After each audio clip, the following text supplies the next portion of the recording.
All right. Welcome to Planning Commission meeting for the 26th of October, 2022. We have 6 commissioners present. First item of business is number 2, which is the invocation. I've asked Commissioner Warren or to provide an invocation. Our Father in heaven, we're grateful to you and I would thank you for the many blessings we enjoy living in this community. We're thankful for thy watch care over us and protection that we have been receiving. We're grateful for the moisture. We pray that thou bless us as we meet tonight, that we may be insightful and understanding, and that we'll be able to make decisions that are in the best interest of the community. We pray for thy spirit to guide us into the name of Jesus Christ. Amen. Thank you. Next item 2.1, approval of minutes for the meeting from our October 12th, 2022. Is there any discussion on the minutes from our previous meeting? I'm just disappointed I missed action in one of these meetings. Those are some of our most exciting ones. Yeah. Yeah. I will entertain a motion for approval of minutes. I move we approve the minutes from October 12th. Motion. Second. Second, Commissioner Moore. All in favor by yes? Yes. Yes. Okay, those are approved. We're going to skip item 4, seeing we have a lack of public for a public forum, and move on to item 5. And this is proposed amendments to the Payson City Annexation Policy Plan. And Jill has our presentation. Yes.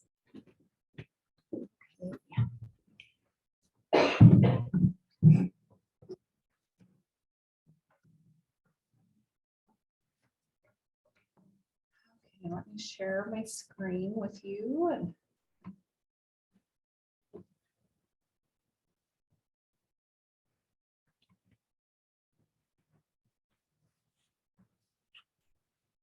okay, presentation mode, maybe. Okay. So, as Chairman Frisbee had mentioned, we're looking at, we have some proposed amendments to the annexation policy plan for the Planning Commission to consider. This is a public meeting with the affected entities.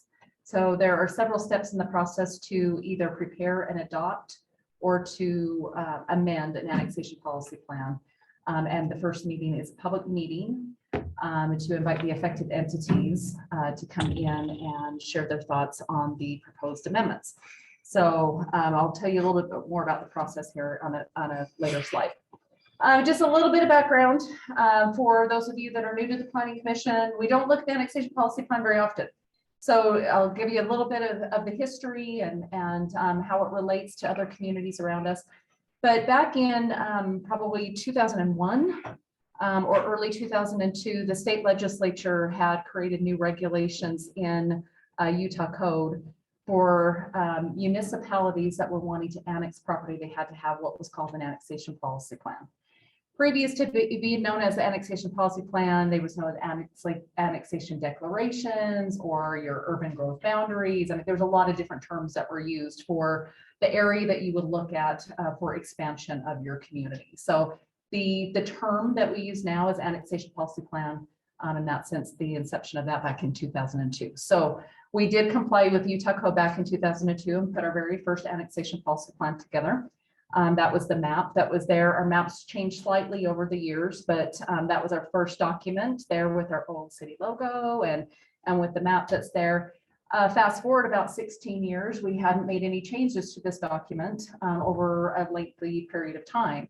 One was, we felt that the annexation policies included in the plan were supporting, our expansion needs. And then also a lot of the communities in South Utah County were very far away from one another. There was a lot of unincorporated land in between, so there wasn't any area to discuss with other communities or any dispute areas or any overlaps. But as the communities started to grow closer and closer together, there was a need to start talking about, okay, where do we have gaps? Where do we have overlaps? Where are we going to draw those lines in the sand?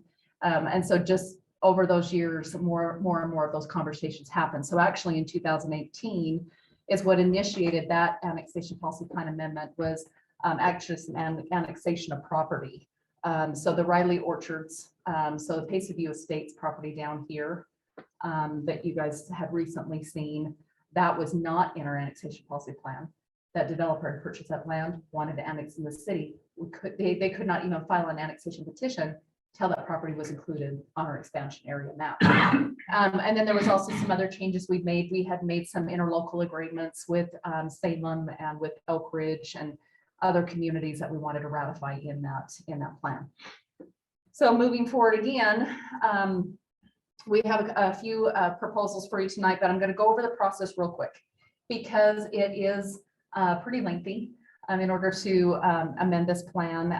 Because we want to provide a lot of opportunities for affected entities, which includes adjacent municipalities, it includes the county, it includes special service districts, other utility companies. So there we have a lengthy list of who is actually defined as an affected entity by Utah code. So we had to send notice to them, but recognizing that there's so many different agencies and entities that could be affected by annexation in general, not just annexation of Payson, but annexation anywhere in the state. That's why Utah code requires that notice, and these additional meetings are required to give them an opportunity for input. So just as a general overview of the amendment process, first is how is the request or the amendment being initiated? In this case, it was staff that initiated it, partly because of the new general plan that we have. So we felt like there was needed to be some changes there. The city council has recently identified some criteria that they would like to consider with all annexation. So there's been a couple of things that just have been adding over the last 6 to 8 months that we felt that this was the best time to move forward. So as far as the process, the first one is the public meeting, different than a public hearing, but it's a public meeting with the planning commission, and then there's a comment period. This is specific to the affected entities. So we did have to send notice out to the affected entities to say, we are proposing amendments. Here is where you can find the information on the amendments. We want to invite you to this public meeting with the planning commission to come and comment. And then also there's a 10-day comment period after tonight's meeting. And so it will be November 7th that they can submit public comments or their comments to staff. It actually falls on the weekend. We felt it would be best just to bump it to the following Monday. So they've got a few extra days. So those are the check marks there. We've actually taken care of the first 3, as far as it's been initiated, we've prepared documents. We are conducting this meeting. There will be a comment period and notices were sent to the affected entities. Nick, question? Yes. So I thought the public meeting was canceled. You are in a public meeting right now. This is the public This meeting? is the public meeting. So there was Yeah. something in the agenda that said it was canceled? So for the general plan amendment, tonight, that one has been canceled, the public hearing for the general plan amendment. So, yes. So you are conducting the public meeting tonight to accept input from the affected entities. As I mentioned, we will accept written comments until November 7th. And then the next step is then you will have a public hearing, and that is not only for affected entities, but that's just for the general public. So we put that out to anybody that is interested in the expansion or the growth of the community, that they can look at this plan and they can comment on that. So that will be at your next meeting. We sent the notices out. Those were required to be sent out 14 days prior to the meeting. So those have already been sent out to the affected entities. And then after that, you'll hold the public meeting or the public hearing. You'll have a recommendation, then it'll go to city council at a public hearing. They will deliberate, they will have or make a decision, and then we have to file it with Utah County. So the issues at hand. So is really what instigated this process was, one is compliance with Utah code. There's always changes in Utah code. I mean, we see that with each legislative session. There wasn't any specific changes made to this section of the code per se, but we still have to allow for the expansion of our municipal boundaries. And so there's been some changes to our annexation, to our expansion map, which I will show in a minute. It is a statement to guide decisions regarding annexation. So as we are starting to implement our general plan, as we're having decisions of where we should annex and the timing of those annexations, how we're providing utilities, This is that first statement of how are we going to address any annexation requests. And then, as I had mentioned briefly, the city council has also looked at some specific criteria that they would like staff to utilize or to consider when each annexation petition is submitted for review. Just as a little overview with the annexation process, one of the first steps is that the city council has to consider the annexation for further review. So instead of having an applicant go through the entire annexation process just to find out that that particular piece of property is not ready for annexation, they do that early in the process for them just to even come in and say, is this something that we even see within this time frame, or is it something that we can provide utilities for, and is it something that we should accept for further review at this time? So this specific criteria will be used in that initial step of the annexation. Also outline current annexation and development priorities. This goes back to the general plan. There's been a lot of things that have changed in the general plan to accommodate and support the growth ahead of us. So we've included that, and then changes to the future expansion areas, which have a map. I think the map was in your packet. So the proposed amendments. So, here's a screenshot of the new annexation policy, at least the first page of the annexation policy plan. But we are looking at updating the document. It is currently in draft form. There's still some things that we need to refine. One of them being feedback from the Planning Commission and from the affected entities, because we do have to include the statements from the affected entities in this document. So it will be in draft form all the way up to the adoption with the City Council. But we're outlining annexation goals and considerations. We need to update property tax rates. We need to include current population projections, the statements from the affected entities, and include, of course, public comment. We've also looked at timing of annexation. I'll show you a map that will probably look familiar that we've shared with you before. That's in the general plan of how do we address the timing of those annexations? When is it within the next 10 years? Is it 20 years? Is it beyond that? Is it maybe even an area that we see in the city, but we don't want to see a lot of development in? Maybe we want to keep it as is. And all of those are contemplated on that map. And then the weighted annexation criteria, which we'll go over, and the expansion map. So some of the annexation goals that are listed in there, there's a lot of different things that we look at with annexation. And every annexation is a little different, whether it's because where it's located or what we anticipate the land use to be, how it integrates into the existing or future transportation plan. So we have some of those listed in here. What's the development build out? What is the timing of that development? Are they just annexing for maybe a future potential development, or will development happen immediately following annexation? So we've got, utilities and infrastructure, which I know we talk about a lot with each development application, but all of those things are listed in there that, these are some of the development goals, is to make sure that, we're contemplating those and we make sure we have solutions for that as we move forward with any annexation. And then the timing of annexation. This is the map that I was talking about. With the general plan, we had identified areas that we felt like that could be annexed and developed within the next 10 years. So that darker blue area is the area that we felt like for a number of reasons, we could see those being annexed and developed. And our utility master plans were prepared to include those properties. So as far as utilities and infrastructure, we at least have identified the solutions. There still may be extension of water lines and sewer lines and pedestrian facilities, but we've identified what an applicant would need to do in order to connect onto the city service. Just for the dark blue. Just for the dark area, maybe some of the medium blue, but really your darker blue is 0 to 10 years. We felt like that's an area that we could provide municipal services for, and we could see development occurring within the next 10 years. The medium color of blue is 10 to 20 years.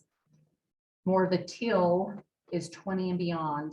And then the area in the canyon, that greenish area, is keep as is. We can see that being in the city. Most of that is actually city-owned property, but we can see that being in the city, but we anticipate that it will probably stay in more of its open space and natural. No, that area is the golf course and the Four Bay property. There are a few private properties that are included in that, but the majority is city-owned property. So annexation criteria, there's two sets, there's two lists in this document. One is the weighted annexation criteria. This is a list that was developed among staff and the city council as a tool to determine whether or not an annexation petition is ready to move forward in the process. So I didn't list all of them here, but they're really related on the annexation size, where they are in relation to utility and infrastructure, and the costs associated with who's paying the cost of that. Is development paying its way? Is there an expectation that the city will participate? Will there be a public infrastructure district that will increase taxes? I mean, that's something we need to be talking about very early in the process of understanding, how we can connect to those systems without an impact on the existing residents of Payson. How are we taking care of the provision of electrical service? Many of these areas are served by another utility company. So how are we addressing electrical service? How will the land uses and the development support the general plan? Is there a specific plan for the area? Some areas we just have the general plan as the guide. There's other areas that we have completed a specific area plan. So we've taken it from that high level of general plan down to the next level of detail in order to answer some of the questions about land use, development, density, infrastructure, connectivity, and so on and so forth. And then also, what are the benefits and the opportunity for the community? Some annexations may have commercial property in there that, we could generate, sales tax, or we could have business, or some might just be solely residential, but maybe they're providing a housing product that we don't currently have in the community. So it's really want to leave it up to that applicant to demonstrate what is the benefit of this annexation in the community. What is it providing to the community that we don't already have or that we need more of? So we really want to sort of push applicants a little bit more to answer some of those questions at the very beginning of this process instead of waiting until they're actually planning out the subdivision. And then there's state mandated review criteria. These are listed in state code. You have to look at the character of the community and how this annexation will fall in line with the character that the community has identified, how we will address municipal services. And in the case of Payson, we provide a lot of municipal services. There's other communities throughout the state that they might be part of a special service district, or they might have another agency providing theirs. We provide water, sewer, power, irrigation, landfill. I mean, the list goes on. So there's a lot of municipal services that have to, or public safety. All of those things need to be considered with annexation because that's additional cost for operation of our community. Extension of municipal services, how will they be provided? Is it something that the city's participating with? Is development, again, paying its own way? Are they extending those out there? Under what circumstances would the city possibly participate? Or do we take the stand of if development's going to occur in these annexation areas, the responsibility is solely that of the applicant? How are we financing those services?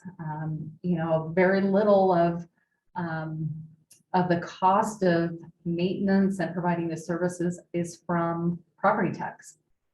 So what other sources are we considering? I mean, you've got user rates, there's very limited, and that's part of the conversation. That's making sure that we are looking at not just the installation, but how do we maintain that year after year after year after the subdivision and the developer has completed and has left, and these are our residents, and we need to maintain that level of service. And then estimated tax consequences. We do have to look at property tax and maybe how much revenue would be coming in for property tax to help us with providing those services. And then the interests of the affected entities. Again, that's something that has to be part of the criteria. And hopefully through this process, we will get some feedback from some of those agencies. So the map that we're looking at, there's a couple of things that we're changing on the maps. So the red indicates areas that we are removing from our annexation policy plan. So they're actually in the purple now, and we're saying we are going to remove them from the purple of Payson. So just actually, maybe let me even take one step back. So the black is the existing municipal boundaries of Payson. So that's currently our city limits. Everything here in the purple, even coming down here to 12400 through the Spring Lake area and including that property in Payson Canyon and then Haskellville, we show that that is in our annexation policy plan. We see that as being part of Payson someday. We still have to define what that someday is, and there's a lot of things that will go into making that decision. But we anticipate that any of these properties at some point in time could be proposed for annexation and could possibly be annexed into the city. So there, the red areas, so we're looking at removing, there is 2 parcels in this location. Don't remember exactly what the acreage is, but we are looking at excluding that and anticipating that that will be included in Salem's annexation policy plan. We've had that conversation with Salem. We're also looking at this black area here. The black area is adding to our annexation policy plan. So this particular triangle that's here is owned by the same applicant or the same property owner as this property right here. It's part of the Arrowhead Ranch development. That those developers have been working with Payson City on laying out their development and getting the necessary approvals for them to construct homes there. Well, they own this little piece of property here that happens to be currently in Salem City's boundaries. And they would like to have all of their property in one city. So we've had that conversation with Salem also, that it makes more sense for Salem to provide services to this area here, because all these developments out there now are actually being, the sewer is going to Salem's wastewater treatment plant. And so that would go to Salem. This black one would come into Payson. Most of this area here is going to be open space anyway, but it could still be part of this development. Going a little further south, there's a couple of parcels that are right here along SR 198. So this is SR 198 coming out of Salem and then through Payson. There's a couple of parcels here, same situation. They have 2 or 3 parcels that are in Salem and 2 that would be in Payson's growth boundaries. Well, once again, as a property owner, they're saying we would much rather work with one community than both in order to do our overall development. So we've talked to Salem about that one also. They don't have any concerns with adjusting their plan. We would adjust our plan, and that would eventually go into Salem. Let me just jump in with that northeast corner really quick, the triangle piece, and say that Jill mentioned that that area is already being serviced by Salem for sewer. The other thing that I would just make mention, one of the reasons for taking this off of our annexation boundary is because Salem doesn't have any additional units that they could give to Payson to service that area. Does that make sense? So they're not going to give us any more connections for that area. So it doesn't make sense for us to have that in our annexation plan. Thank you for that clarification. Quick question with that too. For Yes. the other cities like Salem and are those their existing boundaries or is that their annexation plans? Annexation, I think. I think I'm going to say it's their city, because you've got like this pocket here that is part of Salem's but hasn't been annexed yet.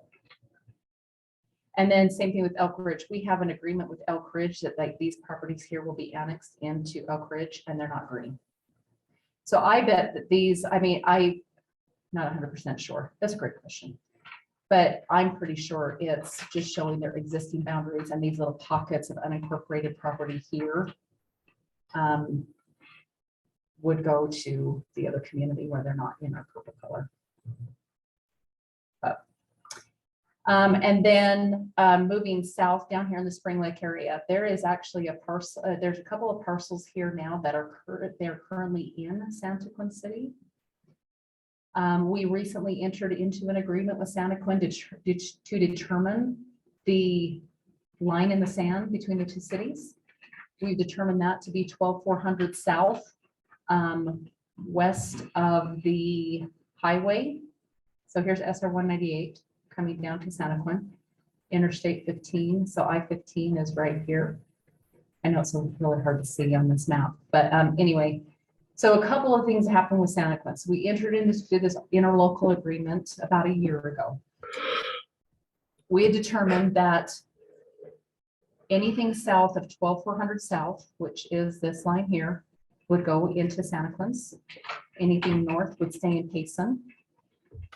And then on the east side of SR 198, so the Spring Lake community itself, they did not want to split any of that. They didn't want to say, let's have part in Santaquin and part in Payson.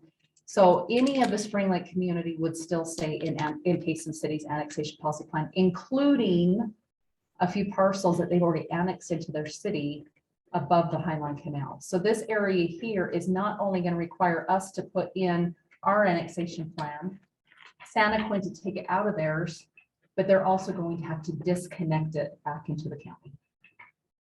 I don't know when that will happen, you know, as far as the disconnection. I'm not sure if they've talked to landowners, but in order for us to have that be part of Payson one day, we at least have to put on our plan, recognizing where this property is in relation to our existing municipal boundary. It will probably be quite some time before that's even annexed into Payson, but having it as part of our plan would allow that opportunity at some point in the future. So again, so you've got this area here that's part of this Santaquin agreement. This area, this red here, that's currently in ours. Again, it's red. We're removing it in favor of Santaquin. And then the last one is we are proposing to annex some acreage up on West Mountain to support a future West Mountain recreation area. And then, so again, yes. Before you get away from that. Yes. You're showing that area for the recreation area. There's a lot of West Mountain area up toward Payson Canyon and so forth. It's not included in anybody's boundaries or plan boundaries. Some of that, a good deal of that's probably federal land. How does federal land play into this scenario? I think it just depends on whether or not we see a benefit for it to be in the city. You know, I mean, federal land is a little different because federal and state properties play by, they have different rules of what land uses they can have on there, what cities can require of them. So we try to avoid the federal land as much as possible. But there, again, with the West Mountain Recreation Area, that is federal land that we're proposing to have in, because the BLM in this particular case, they have programs in place that cities or other government agencies can request that their property be utilized for a number of recreation. In this case, maybe motocross track, maybe a shooting range, you know, a lot of different things. But we would need, in order to provide services or provide facilities, we would need them annexed into the city. But federal land is a little different, just because there's that additional set of rules, or I look at it as more like limitations for the cities to require. So I believe that's probably one of the reasons why we've excluded a lot of this. And then part of it's just like mountainside. You know, so why have the additional acreage or still have the responsibility of maintaining those areas? One could also be financial. If fire, like a lot of the county area in the canyon, we have an agreement with Utah County that we are the public safety responders for that area, and Utah County pays us to do that. Because they either don't have the equipment, the manpower, the timing, whatever it is. But we receive funding from Utah County to protect those areas. So it doesn't come out of our budget. And so sometimes, you know, so that's one of those fiscal responsibilities, you know, are things that we need to look at with annexation, is because we might be taking on more responsibility, but not receiving any financial benefit. And we've got to come up, we've got to find the money to maintain that area. So anyway, I know I sort of mumbled, just bumbled around that response, but federal land, state land is just a little bit different. There are times that we annex it because we can see a benefit. There's other times that it's just, we want to keep it natural, we want to keep it where it's at, we want somebody else to be responsible. I don't know if that helps. Thank you. Yes, that was helpful. So kind of a crazy question. Can you ever have an annexation that's not attached to the existing city boundary? So say somebody in the northeast corner there buys 150 acres, but it's not directly attached to our current annexation. There's several lots in between. Could they annex that into the city and not annex the property from the current boundaries up there, or does it have to be continuous? It has to be contiguous. Okay. So they would have to get the other property owners to agree to annex all of it up to their development plus theirs or something like that. There's a number. No islands. And no Okay. islands, no peninsulas of an Just unincorporated kind of a crazy property. question, but it's like looking at it. Annexation is just a different animal. I mean, it really is. It's great to ask those questions because annexation is complex. And, we have what's in our code, we have what's in Utah code, there's formulas that have to be met. It has to be contiguous. Sometimes you're bringing people in that support the annexation. Sometimes the formula works and you're bringing people in that don't want to be part of it. And so that's all part of the discussion with the annexation is who's petitioners, who's non-petitioners, who's coming in, who's supporting this and who's opposing it. Fiscal, all those things that I mentioned, but yes, it has to be contiguous. So the Spring Lake area, that's just to put it into the plan, since it's not attached, the black area. Just this area here, yes. What is, the other properties in the Spring Lake area, which I call Spring Lake proper, those are already in our plan.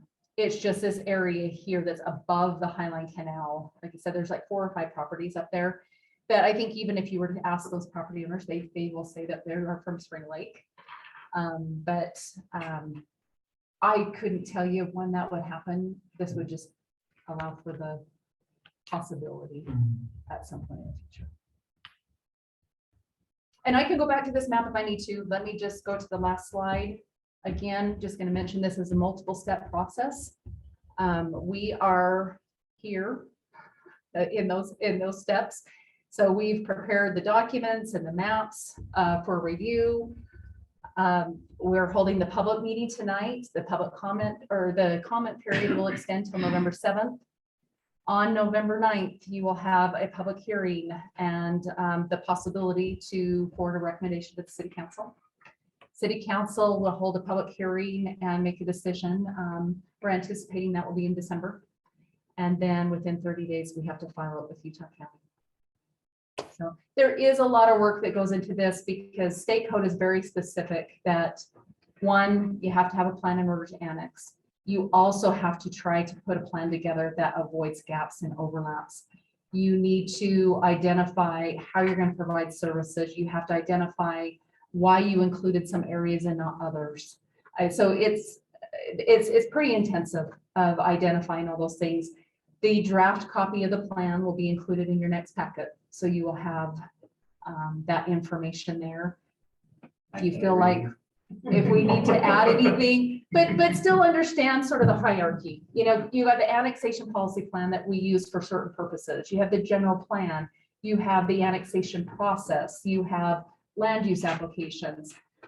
So there you continue to have these levels and you get a little bit more detailed with each.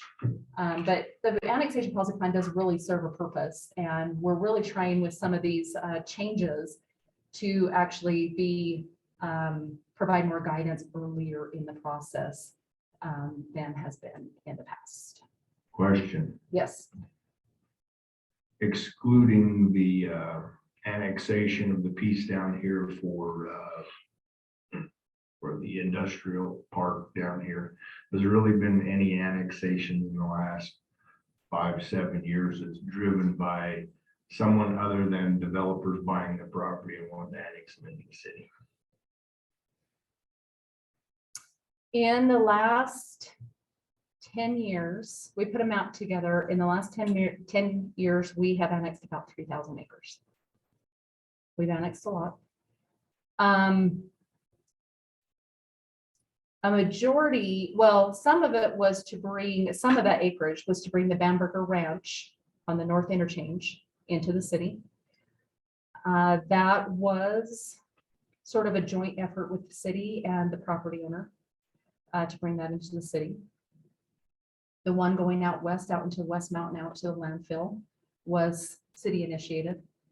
Annexations are not typically initiated by the city. They're usually initiated by landowners.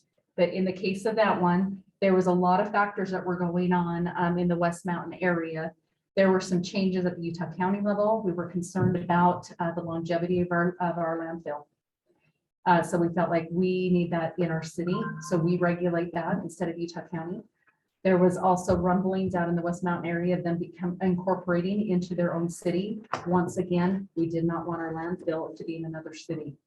But typically it is done because you have a developer that is purchasing land and they want to develop. They want the benefit of city zoning, of city utilities, access to roads, and to other services. But there have been some cases over the last 10 years where we have felt that it is necessary to have certain properties within our city. The only reason I say that is because from what I've seen, most of the annexations that we've brought in over the last few years have been kind of, the cities kind of had their hands involved in them, like you said, but most of them seem to come from the developers. And, you know, being here for a few years now, you know, number one thing out of the developer's mouth is we just want to make Payson a better place to live. Okay. I don't see that, so. And that's why I think this document is so important. So as you are looking at it, when you're reviewing it for your next meeting, look at it in that light. We're looking at it as really this being a tool to help us.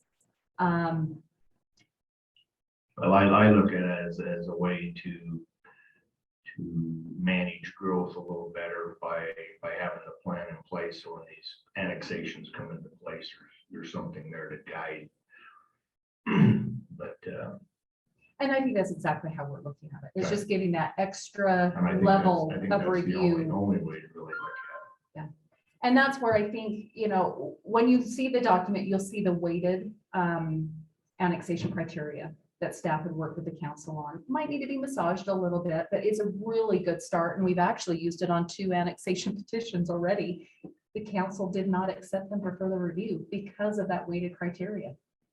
They didn't feel like the applicant at this point in time, still in our annexation policy plan, just didn't feel like the timing was right because if they didn't have availability to utilities and infrastructure. So I look at that as a success of having this weighted criteria in this, you know, in place. And now we want to ratify it, you know, in this document and be able to refer to it often. We don't want to waste anybody's time, you know, and we want to, you know, have something that's going to be detrimental to our community either. And so those are the conversations we need to have early on and decide which ones are ready now. Doesn't mean they won't be in Payson one day, but is it ready now? And that's where those 7, I think there's 7 items that will help us make that determination early in the process. So any other questions? Tonight was an opportunity for the affected entities to come. I'm not sure if anybody's online. No. There's nobody online. But again, they do have a comment period up until November 7th, and we included that in our notice. So hopefully we'll receive some feedback. I guess if we don't receive feedback, then that means they're supportive, right? You know, we hope so, but we do want to make sure that they have an opportunity to talk about how they will provide services in the area or how it may, you know, affect surrounding communities. So just one final note, also just Santaquin has also started their process to amend their plan to follow that 12400 South line. They're 1 meeting behind us in actually making the changes here.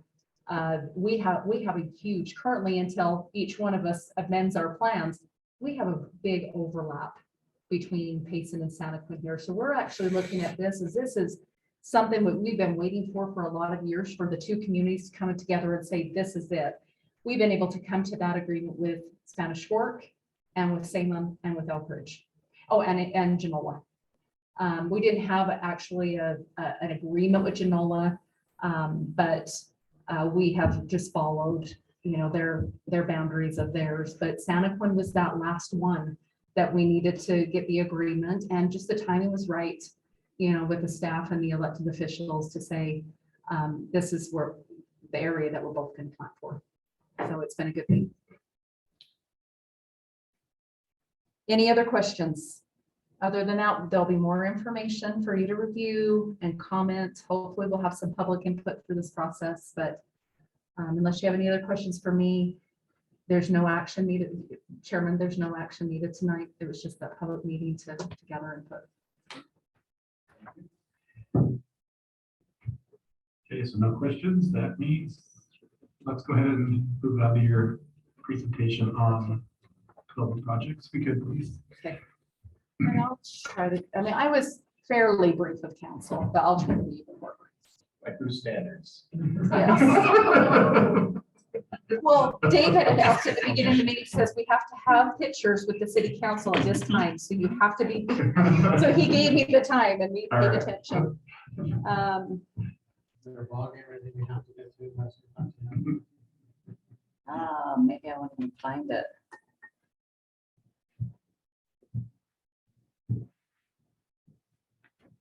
I'm guessing just the general plan amendments were not ready to just be presented. That's why we moved those off. So. Yep. That will be next time. If I don't find it, then we'll just do it next time, because it's not where I usually save it. Actually, sorry, this is going to take me. So while she's bringing that up, I don't know if you noticed on the annexation map, but the size of Payson is enormous. One day, Jill took me for a ride. I thought she was taking me to, dump me off in the country. But really, she was just taking me around what our future perimeter will be. It is enormous. And so I hope that all of you just consider that as you're on the planning commission, you are at the forefront of how our city grows, and making those decisions on, like Commissioner Morgan, what you brought up about making sure that this annexation really is going to be in the benefit of Payson City is really good thinking and good questions to ask. Like, we know that we're going to grow. What benefits are coming because of that growth? But another topic there is after we had the meeting with the West Mountain, the area specific plan type there, they seem to keep running into people from West Mountain, and they're always jumping me about that because they were here to that meeting, and I said, what we're trying to do is look at, as this annexation comes in, that we have some type of plan to go by instead of just sporadically putting developments everywhere out there and then try to figure out how to piece it in. So if there's somewhat of a plan in place, then it's a little easier to follow through. And that seems to satisfy their curiosities. Yeah. It's like, oh, okay, well, that I understand that. Yeah, I'm really glad that you've been able to have those interactions. I was Sometimes gonna I'd rather not. sometimes better than you than me. I was just gonna say it at the end, but since you brought it up, we're going to be having a work session with the city council next week about the Spring Creek plan. We would love to invite you to come and participate in that if you have the time. So before or after that will be after their regular items. So council starts at 6. The agenda isn't too heavy.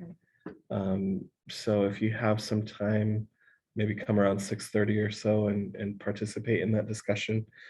It's going to really center around land uses and how we're going to distribute those land uses in that area and also other areas throughout our city. So should be a good discussion topic. Annexation, we have people that feel like we're doing like a hostile takeover. The Spring Lake people or something. Oh, you're gonna come take over Spring Lake, right? If you're not selling, we're not annexing. It's just a. We should note as well about Spring Lake that they have filed a petition to incorporate, To make their own. to become their own township. And that border would be. It actually, Obviously, our annexation area. if they it incorporate- pertains a lot of our annexation area, yes, and it will be an interesting experience to see how that goes.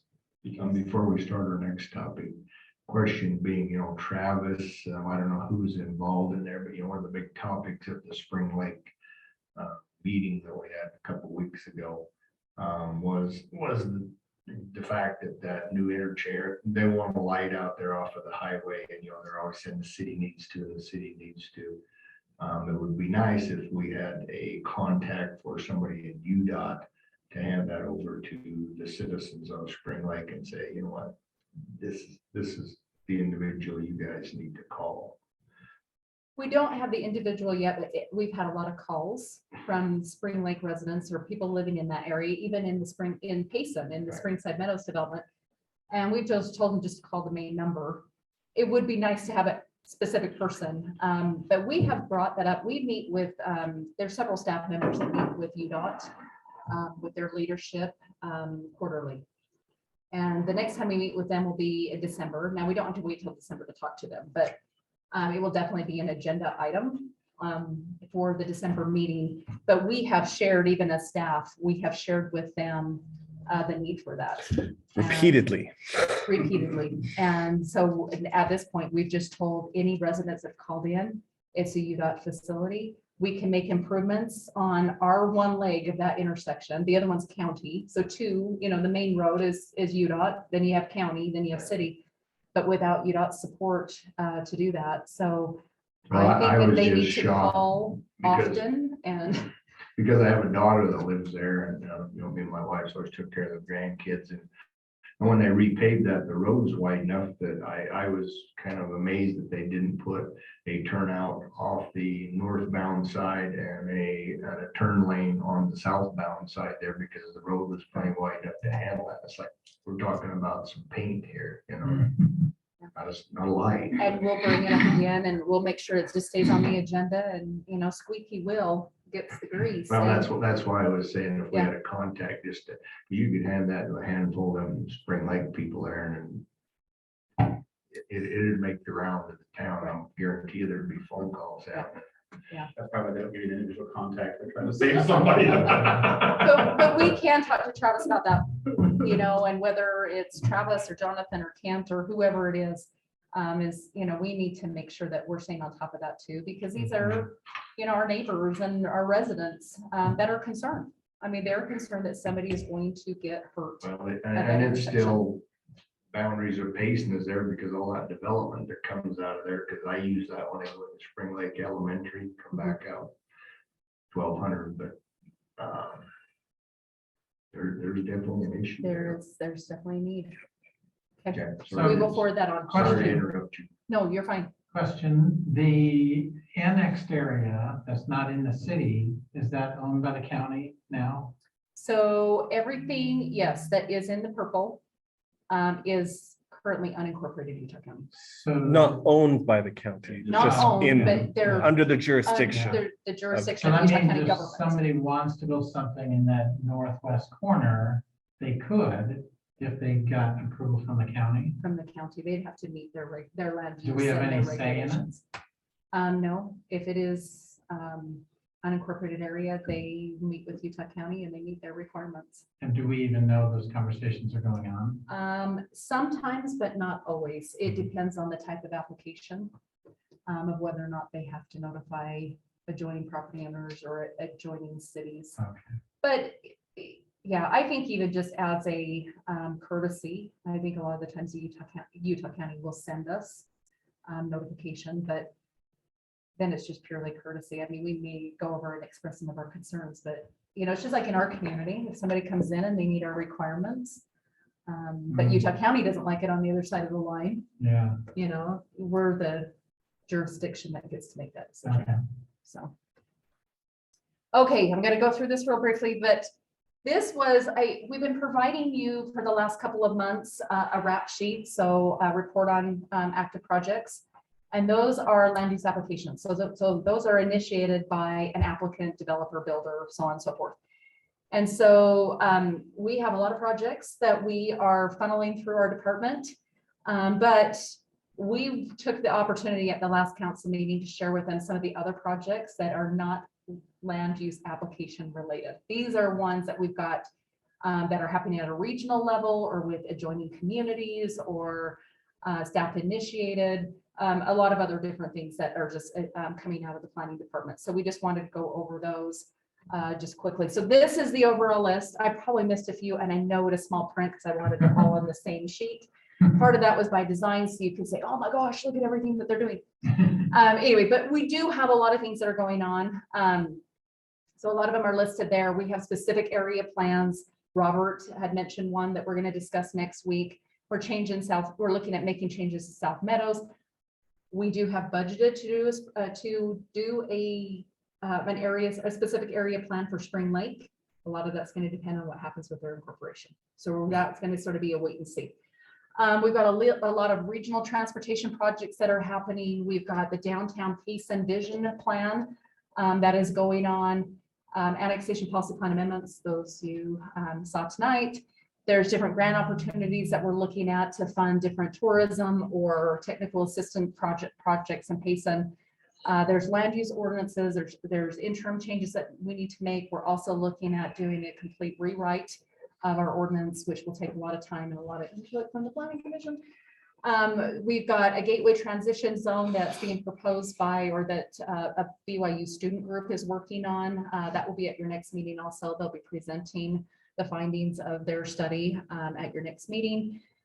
Corridor preservation for future street right-of-ways. We've got general plan amendments. That will come to you at your next meeting with the moderate income housing element.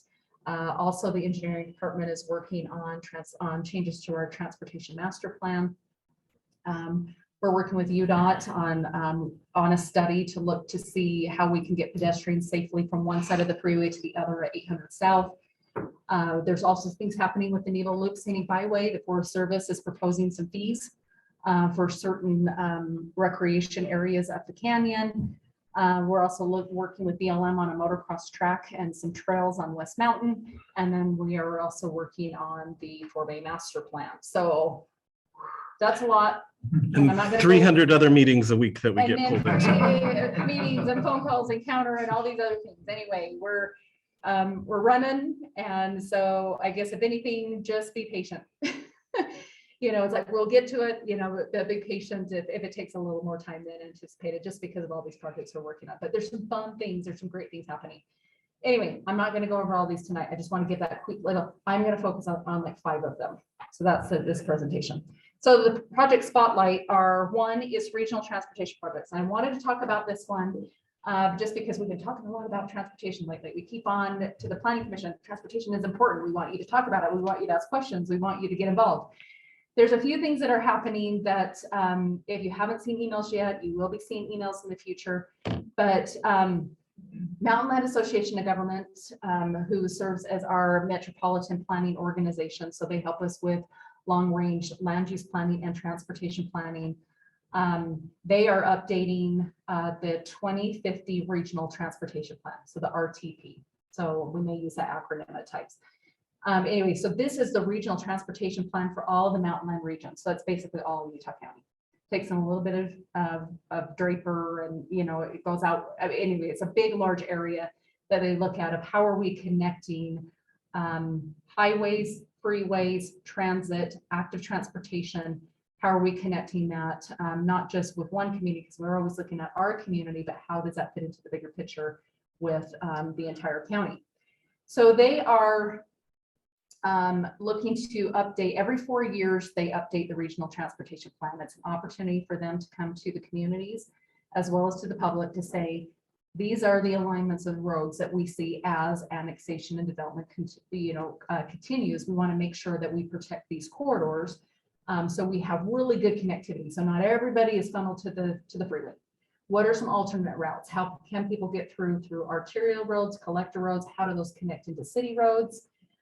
So they do a lot of work on that. So right now they're in the process of an update to that. So staff has been reviewing the current regional transportation plan. We're seeing how we can incorporate new high capacity corridors in our system.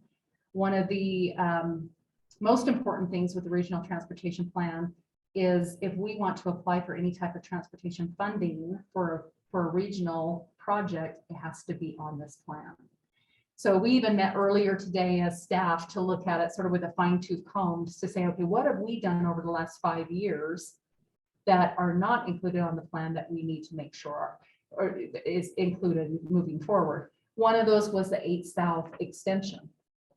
We presented to you the 8 South extension study that was completed earlier this year. And now that we know exactly what that alignment will be, we need to amend this plan so it shows correct alignment so we can continue to seek out funding to actually build that at some point in the future. So we're working on that now. I know that some of you may have attended those small area meetings on the transportation, but there's still more opportunities.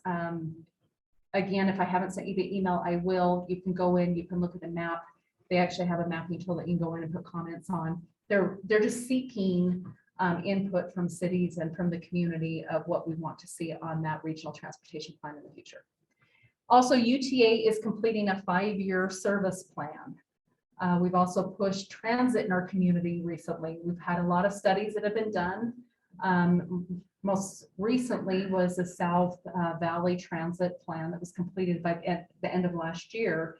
And that identified the modes of transportation or the modes of transit that will come down to South Utah County. That plan determined that Front Runner will extend from Provo. They will have a stop in Springville, Spanish Fork, and Payson. And then you will have an express bus that gets down to Santa Clara. And so they're working on these big regional facilities, understanding a lot of it's going to take more growth and ridership in order for them to be built, but we're still doing a lot of planning to get to that point, so we're prepared for that point where we can support that transportation service in our community. But the 5-year plan is more about the current service. What is the frequency? Is it working for you? What would encourage you to be? There's a short little survey. Like 5 questions that takes like 5 minutes. But they're trying to gather input. Also with the station area plan, so this is the area that's going to be around the Front Runner station on the North Main interchange. So that we just kicked off that planning effort with UTA. UTA did hire a consultant team to assist Payson City in determining the uses, the intensity of those uses, the transportation in order to support that facility there. So we've started that. We have a working group. We have an advisory board or advisory committee that we're putting together at this time, trying to get the right people around the table to talk about that, but really looking at it as a benefit to the city in the future. And then Salem Canal Connector Trail, Payson, Salem, and Spanish Fork have been working together in order to construct a regional trail system that will go from the Highline Canal area in Payson through Salem and connect with the Spanish Fork River Trail in Spanish Fork. And I think I have a map that shows this, so I know I'm doing a lot of detail on this one. I need to move forward. Then you've got the downtown vision plan. I'll show you a couple of pictures on that, and then just upcoming discussions and review. So again, the RTP, there's a process that we're going through. They're trying to get comments through November 11th. The draft plan will be in the spring, and the final draft will be approved in the summer of 2023. The UTA is working on their 5-year plan. They do have this transit needs survey that does not take much time at all, that they're trying to get people to answer just 5 simple questions now to say, okay, where are we starting from? We're putting the service plan together. Where are we starting from? How do people feel in general about transit? Ridership will bring new opportunities to our community. We understand that, and that's why we're planning for it. And then they want you to stay engaged. There's also an opportunity on there that you can email, you can get on their email list, or you can go to the website and you can check often to see what the progress is, but they want people to stay engaged with the transit conversation. Payson Station Area Plan, as I mentioned, is just piggybacking on from all of the other studies that we've done for transit in South Utah County. So we have the South Valley Transit Study that identified the mode. We're looking at doing some environmental work on the corridor. to understand what improvements would need to be made in that corridor to support the train moving, south to Payson. So we're looking at doing a half mile around this new interchange area on North Main that would contribute to and support transit in this area. The plan itself will be about a half mile radius. Staff is looking at it from a much broader perspective than that, because much of the ridership or the future ridership of Payson is on the east side of the freeway, yet the front runner station is going to be on the west side. So there's a lot of challenges that are presented with this particular site that we're going to have to overcome through this planning process. Plus, didn't we hear in that meeting that we went to that that transit isn't really being used by a high percentage of people anyway? At our planning commission training. Yeah. 2%. Yeah, it was like ridiculously low numbers that even use the transit. Well, I think part of it depends on the mode of transit and where it's at. That's where it comes back to, Well, if we're not 2% and it's on the west side of the highway, that's not going to increase. right. Well, that's why we do these analyses and these studies, is to say, okay, yeah, we want to support front runner in our community. We want that to be an option in the future. But we can't do that having the same development pattern that we do. I mean, you've got to have a certain type of development within a walkable distance, or you need to provide the infrastructure to support cars and people coming in to support it. Yeah. So I think not knowing when it will be built, not knowing what the percentage of users will be there in the future, we need to be doing our part. If we want to see transit in our community, we need to do our part to plan the type of development that would support it. It will not be built unless they show the ridership numbers to make it financially feasible to construct and then to maintain. So that's what we're going to start doing with this station area plan, is having those conversations of what that's going to look like. I think we've anticipated, even our current general plan, we've anticipated we're going to have more of a concentrated density and mixture of uses, a TOD in this area, but now we need to refine it even more now that we know through that study at Front Runner will go there. When we did the general plan, it was still, yeah, we think it's going to be, but that study wasn't completed. So we were just stabbing in the dark of saying, this is where we want it. This is where we see it would be beneficial. But now we have some of those answers, so we can move forward to the next step. So next step is we're finalizing the scope of work. We actually met with the team yesterday. We've had the project kick off, and the study will take about 6 to 9 months, or no, 9 months to a year to complete. So like I said, we've completed some planning for that area. This plan was done about 10 years ago. That if there was a new interchange there, how could we incorporate industrial and business park and office and residential neighborhoods and open space? And so this was something that the city worked with the Church of Jesus Christ of Latter-day Saints on about 10 years ago. And now we need to take it to that next level to say, okay, now that we know UVU is going there, now that we know the interchange will be there one day, and we know that Front Runner will be there, it's going to change the dynamics of this plan a little bit. So we've got to refine it a little bit more. So we have a good starting point, but there's still a lot of work to do in order to get people to that area. Salem Canal Connector Trail, as I mentioned, it's the 3 cities working together, generally between the Highline Canal area to the Spanish Fork River Trail. So it is, we've had some challenges and some opportunities, but it will be 7 miles of trail that will connect these communities. So we're pretty excited about this.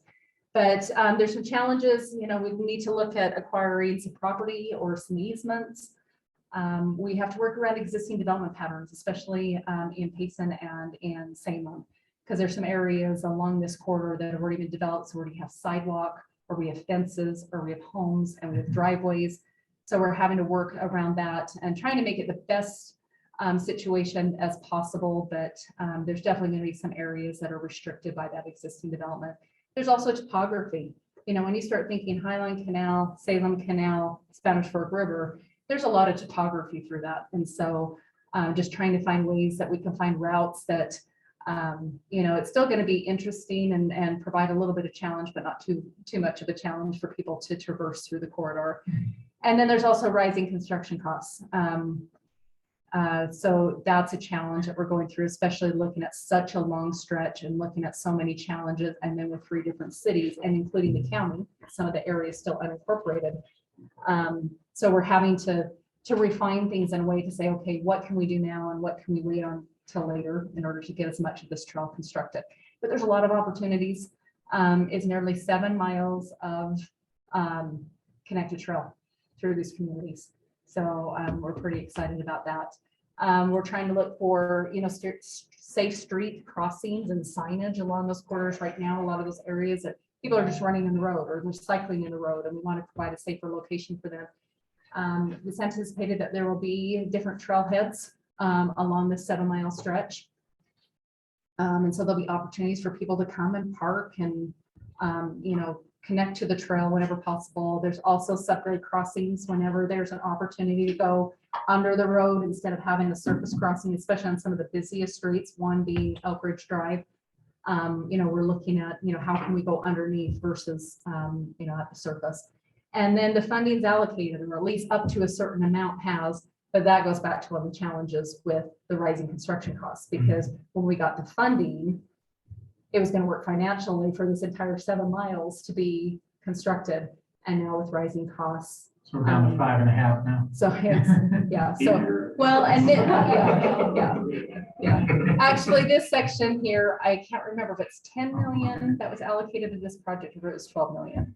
But there's a significant amount of money that the bulk of it, or a good portion of it, was funded through MAG with the TIP funding, because it was on the active transportation plan. And they funded that. And actually, when they went to the Utah Transportation Commission, they identified additional funding to throw to this project to get it done. So we were pretty excited about that, because we didn't think that phase 2, which was Spanish Fork, and phase 3, that was Payson, we didn't think it would ever happen. And then they came back and said additional funding has been allocated to this project. So we're moving ahead, and Salem is the project manager on this, but they want to start on the first sections of the trail next spring. So we're moving ahead on that. Here's a map just showing, here's the Highline Canal in Payson. So we're looking about this area, getting to Salem, so Goose Nest Drive area, getting to Salem Canal, going all the way through Salem Canal through the community of Salem. Up here, it goes through the BYU farm property that has been purchased by developers. So they're working with the developers through this stretch to get up over across the Spanish Fork River and connect into their trail system about Poplar Lane. I don't know if that's not what Poplar Lane is in Spanish Fork, but that's where it will be connecting, and we have a trailhead in that area. So when you look at it on a big map like that, we're connecting a lot of communities. It provides opportunities for Elk Ridge to come down and connect, and then just those unincorporated areas.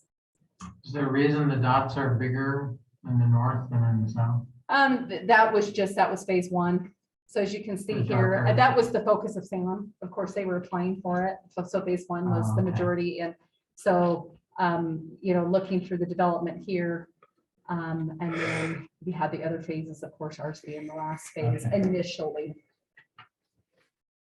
So the downtown vision plan and reconstruction project, this is the one that we really focused on with the council, because some of the council members had several questions, and there have been some progress that we wanted to give them an update on. But a couple of the project highlights with the downtown project is it's a collaborative project among elected officials, staff, a design team, property owners, business owners. There's been a lot of meetings with all of those individuals to talk about how can we upgrade the infrastructure in downtown Payson. How can we improve the streetscape? How can we work with them to improve their front facades or their rear facades? How can we address parking? How can we make those parking areas, how can we light them? How can we make them more pleasing? How can we make them more safe, more accessible? All of these things we've been discussing with this plan. And so we've been working with a team of consultants, engineers, and planners and architects that have been helping us with this. But it was all started with an infrastructure and utility project. We were able to get some funding through the state of Utah to upgrade some of the infrastructure beneath Main Street, which used to be a state highway years and years and years ago. So that's where this started. That is still the #1 priority, is to take care of infrastructure and utilities first. If there is funding, if we have everything with the design, then we'll start looking at parking lots and streetscape and some of the other improvements. It's a phased project to support the budget, business operations and different activities downtown. And then it's just to emphasize and enhance the experience of downtown. We really want downtown to be a destination point. And so we feel like doing some of these enhancements in that area is just going to help us get toward, get to that end goal. So who's in charge of that project? Who's the head of that? I don't know if there's any one person that is in charge of it, but there is a team of staff members that are working on this. So Robert is in Robert and charge. Jill. So I guess it depends on if you're just asking about landscaping or if you're talking about a water bike. And there are two different, I think that's a really important point. There are two different elements to this. There's the infrastructure that you're not really going to see, and then there's the surface street stuff. So is infrastructure on the schedule? Is it going to start in the spring? That is currently the schedule, is that they'd like to bid it in the winter and start in the spring. But like everything else, it's becoming more expensive It than is- anyone ever anticipated. So Yeah, the original wasn't a $4 million they got. they got 5 from the state. The city council chipped in another $3.4 million. So they had 8.4. The most recent, There then. yeah, that's such a good estimate because $23 million. For this, and then the infrastructure going down to 7th South. So it should be noted that they're looking at many improvements in downtown Payson. So we're trying to whittle away. And so, again, the Main Street corridor is going to be the priority because of the funding we received. So I think Main Street, so then if we have the money, then we'll start looking at Utah Avenue, we'll start looking at parking lots and the other things that are listed on here. Yeah. So Main Street again is going to be the priority. And then how far can we stretch that money to go to other areas in downtown? But then, I mean, one of the really great advantages of this is that we have a plan that can continue on and be implemented over time. It doesn't all have to be in that first phase, right? So coming up with the general vision and what we want it to be, there are certain things that maybe through time and redevelopment and things like that, those can be implemented as we gain additional funding and stuff like that. Putting the plan together from looking at it from a holistic standpoint is what's really important now. It's just making sure that we have it all planned out and then properly phasing it to be as least impactful on some of the businesses or operations, or to be able to fund it in the future phases. So again, so here's some of the phases that we put together so far. Is again, Main Street would be phase 1. And then A would be the parking lot back behind the library, that city-owned parking that's there. And that's where a lot of people are parking. And so look at updating that parking there. 1B could be the city parking that's up here by the bike shop. And then going on phase 3, there's a city-owned parking lot here. So these areas are city-owned. These areas shaded here are privately owned. And so we've also been having conversations with those property owners to say, is there any way that we can come to some sort of shared parking agreement in order to make sure there's ample parking for the businesses downtown? So that's continued discussions too. But again, Is the old movie theater and the buildings attached to it, are they owned by the city?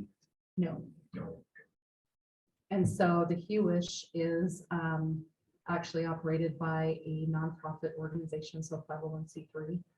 And then the building attached to that is, they have some like office space in that, and then the computer corner is owned by J. Jones, so they're privately owned. But the parking, in between the bike shop and the computer corner is actually owned by Payson City.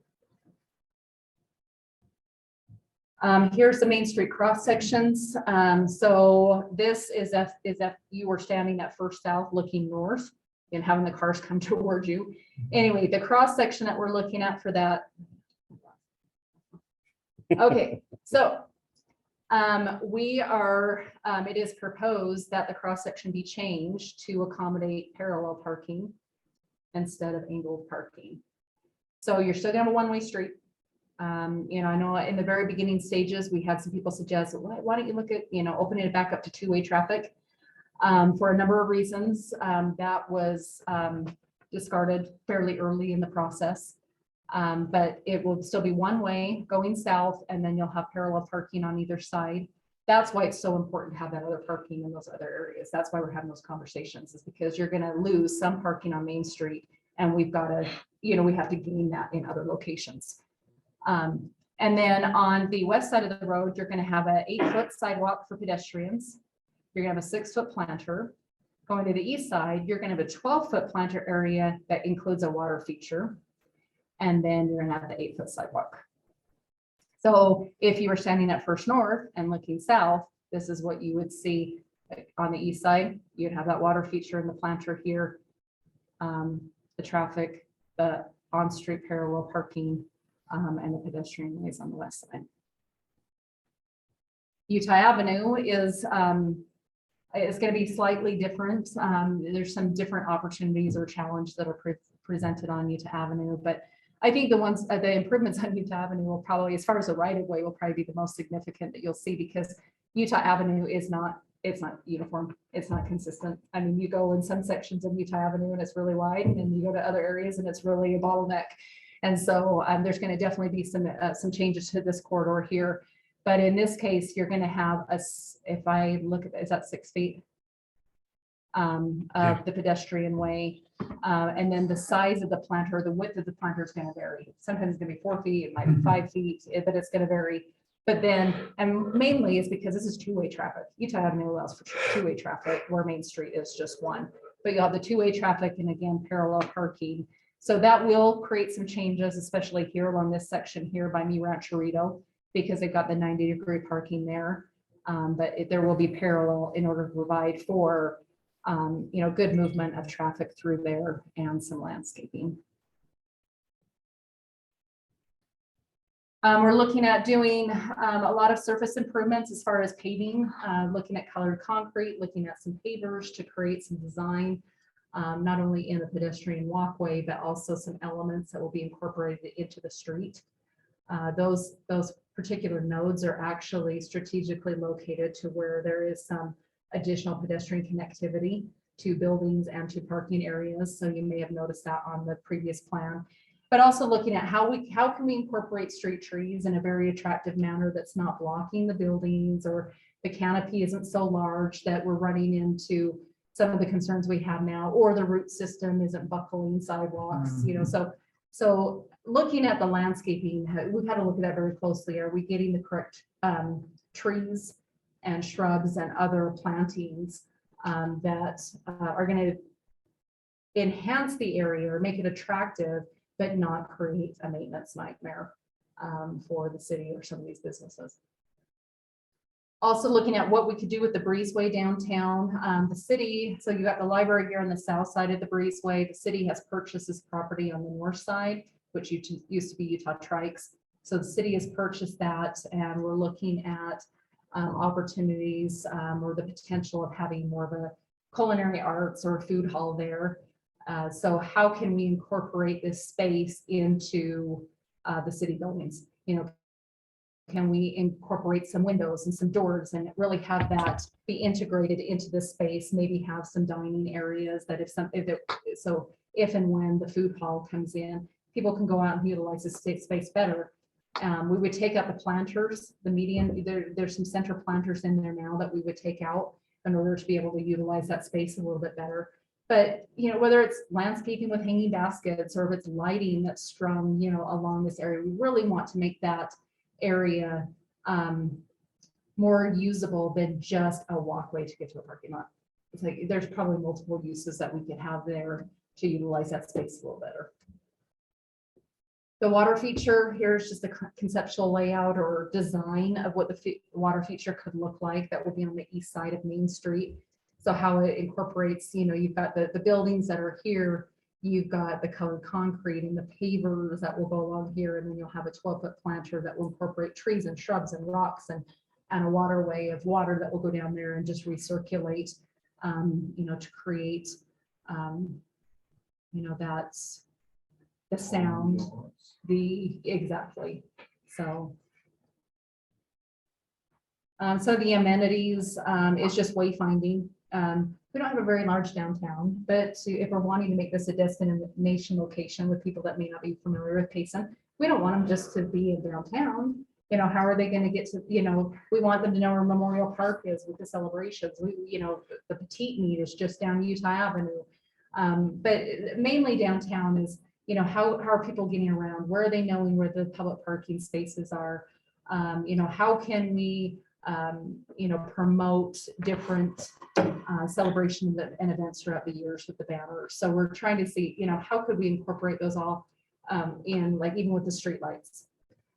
We've got the hanging baskets that have been put downtown for the last couple of years. It's been really exciting, but we want to make it as easy to maintain as possible. Right now, we have a city employee that goes and waters all of those every day. Interesting to see on paper what the actual cost involved with having those. Right.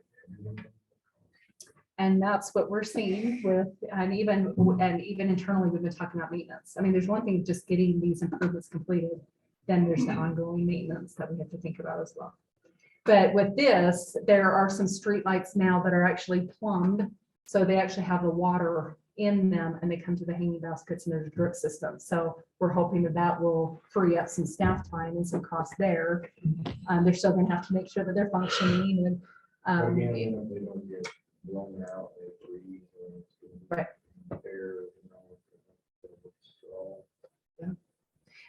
Yeah, and we all get excited about this new project, but it's the ongoing operation and maintenance that also has to be part of the conversation. So we do have several employees that come to our weekly meetings and continue to share that concern of who's maintaining the irrigation systems and the landscaping, who's feeding the planters, who's watering the flowers, who's putting up the banners, who's maintaining the parking lots. That is definitely part of our conversation to make sure that that is identified as part of this project. So we know who's doing that. But you'd have outlets, also exterior outlets on these posts. And so if you have to do Christmas decorations or any other lighting. Oh, I thought I was sort of parked my RV on. Yes. Main Street. Yeah. Yeah, you can have that. Well, and we are. May turn it into an RV park. Yeah. And for those that have an electric car, we are looking at the possibility of having some EV charging stations in this area. So we're looking into some grants and things that, can we incorporate some EV stations throughout downtown for those that have electric cars. But City Council has looked at different colors for the pavers and for the concrete down there. These are some of the colors that they have chosen to incorporate into downtown. Oh, and then just bike racks, benches that we would have those strategically located, in different gathering areas or those high travel areas for bikes. So you have to put charging stations on the bike track that seems to be moved to electric bikes. Right. Some of us are lazy that way. No, but a few of the project updates that we've been working on over the last few months is we've had a lot of meetings with property owners and business owners.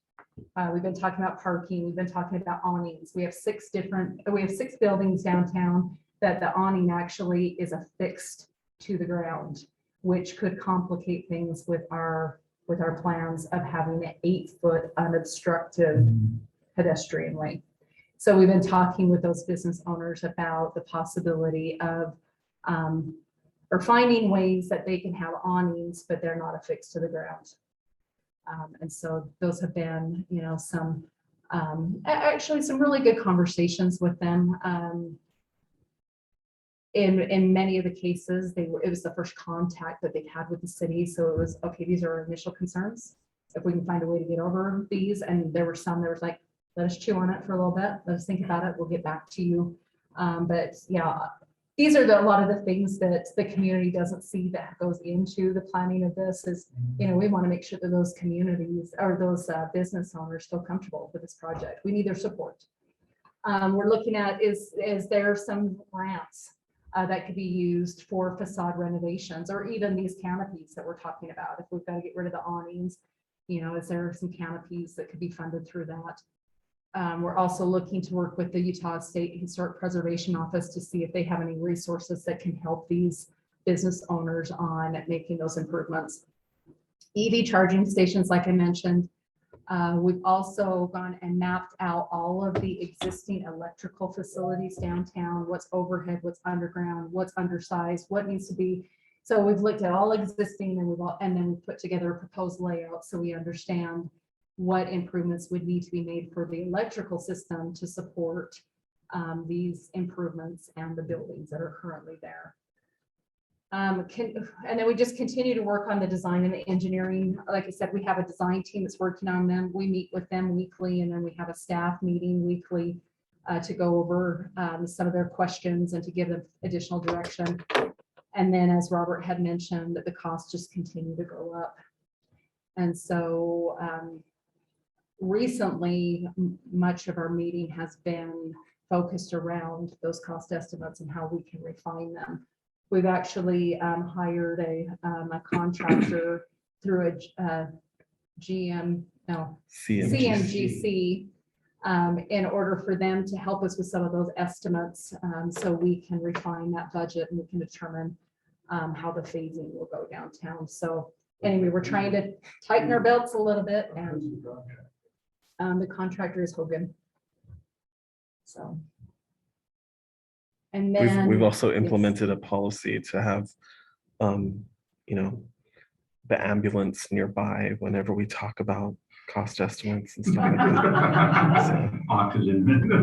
defibrillator is available. Yeah, it's been pretty overwhelming at times. And then, so that was Main Street. That was the one that we really focused, as I said, with council, because that was the one that they had the most questions on.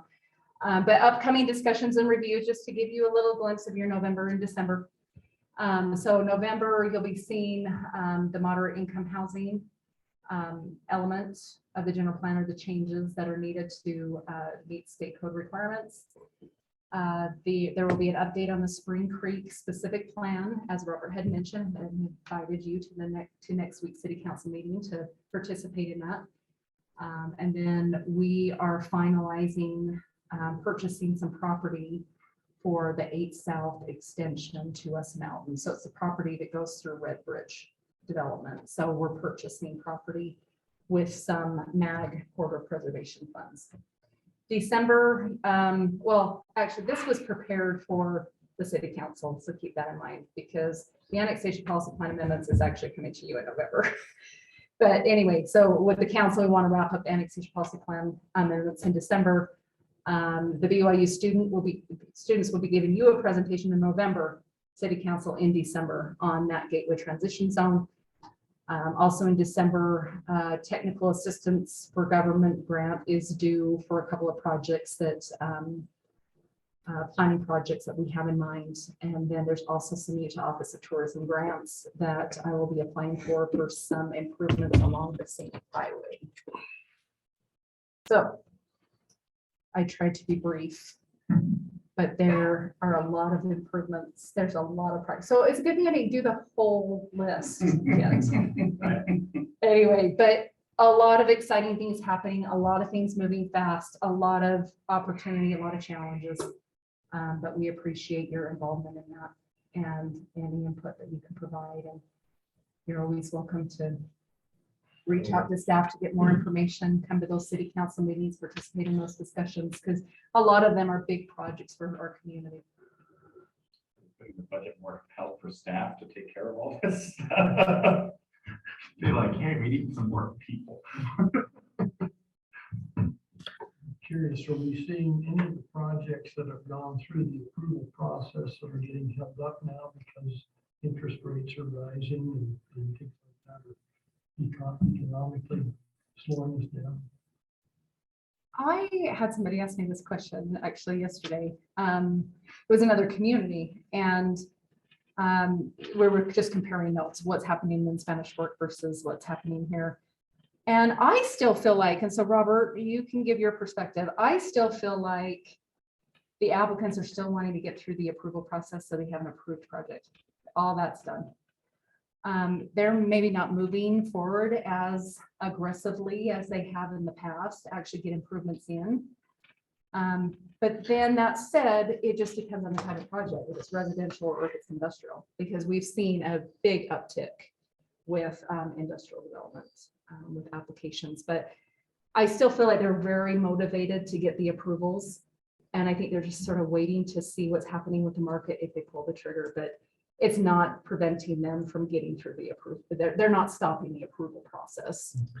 I totally agree with everything that Jill just said. I think that we're noticing a little bit of decrease in the number of building permits, but the larger projects like Jill is mentioning maybe aren't quite as dependent on all of those interest rates as like traditional single family development is. I think that inflation and the interest rate is definitely having a larger impact on the kitchen table conversations than the boardroom conversations. If you have the cash, it's a good time to be doing stuff.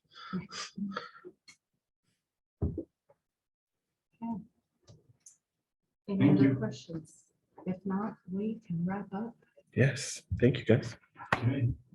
Any other questions or commissioner staff reports? Not. Final motion.